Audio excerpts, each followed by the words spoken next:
Hello and thank you for joining us on TVC News. We begin the news update in Abuja, where the scheduled arraignment of the suspended governor of the Central Bank of Nigeria, Godwin Emefiele, at the Federal Capital Territory High Court, Abuja, has been stalled. While Mr. Emefiele was in court, the second defendant, Saadat Yaro, was absent, and this informed the decision of the court to adjourn till the 23rd of August. Judiciary correspondent Celestine Area reports.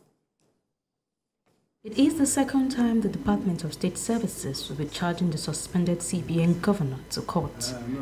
Mr. Emefiele was first arraigned before Justice Nicholas Owebo of the Federal High Court, Lagos, on a 2-count charge of illegal possession of firearms, to which he pleaded not guilty. Justice Owebo had granted bail to Mr. Emefiele in the sum of 20 million naira and one surety in like sum. The court ordered that Mr. Emefiele should be remanded at the Ikoyi Correctional Center pending the perfection of his bail conditions. After proceedings on that day, the DSS rearrested Mr. Emefiele and took him in custody despite the orders of the court. Now, he had been brought before Justice Hamza Mwazu of the FCT High Court Maitama on the 20-count charge of illegal procurement of over 98 vehicles and armored buses to the tune of 9.6 billion naira.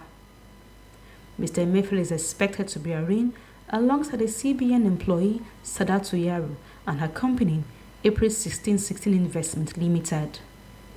At the day proceedings, counsel to the federal government and Director of Public Prosecution of the Federation, Mohammed Abubakar, told Justice Hamza Mwazu that Saadat Yaro took ill in the morning, hence was unable to make it to the court. Mr. Abubakar apologized to the court and applied for a new date for arraignment. The request for adjournment was not opposed by Kilolu Kayinde, a senior advocate of Nigeria who stood for Mr. Emefiele. Justice Mwazu subsequently fixed 23rd August for the arraignment. Now they told us that Emefiele has cases to answer on matters that have to do with terrorism.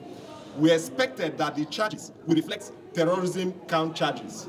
Unfortunately, or surprisingly, what we saw was matter bordering on procurement, that he gave contract for the award of land cruisers. Gentlemen, this is a charade. Operatives of the Department of State Services who brought Mr. Emefiele to court under watertight security to avoid security breaches returned him to their custody immediately after the proceedings. The alleged offences committed by the suspended CBN governor is contrary to Section 19 of the Independent Corrupt Practices and Other Related Offences Act 2000. If found guilty, Mr. Emefiele may be sentenced to 5 years imprisonment without an option of fine. Celestina Area, TVC News, Abuja.